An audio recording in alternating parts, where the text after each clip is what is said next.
Россия передислоцировала самолеты из Энгельса. Что происходит? Медведев опять угрожает. Чем? Как здоровье Саакашвили связано с членством Грузии в ЕС? В Украине арестовали имущество российского олигарха. Путин решил поиграть во «Властелина колец». Армия РФ ударила из артиллерии по предприятию критической инфраструктуры Херсона. В результате обстрела также повреждены детский сад и станция экстренной медпомощи, сообщили в обладминистрации. Обошлось без пострадавших. Россия передислоцировала некоторые самолеты после взрывов на аэродроме Энгельс. Однако там остается некоторое количество самолетов, и угроза вылетов бомбардировщиков для ударов по Украине сохраняется. Кроме того, в Черном море на боевом дежурстве находятся до 10 вражеских кораблей. Из них 3 носителя крылатых ракет «Калибр», общий залп 16 ракет.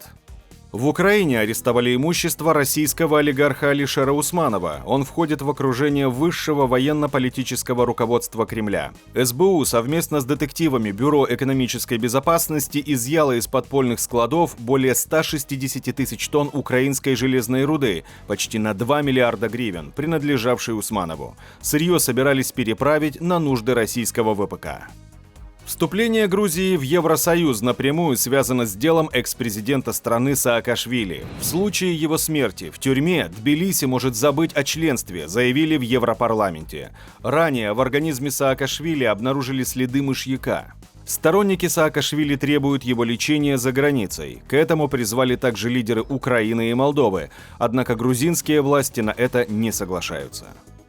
Зампред Совбеза России Медведев обнародовал прогнозы на следующий год. Предрек нефть по $150, распад Евросоюза, также оккупацию западных областей Украины, Польшей и Венгрией. Еще предрек гражданскую войну в США. Не забыл Медведев и о Маске. Мол, тот победит во время выборов президента США в части штатов. Американский миллиардер назвал это самыми абсурдными прогнозами, которые он когда-либо слышал.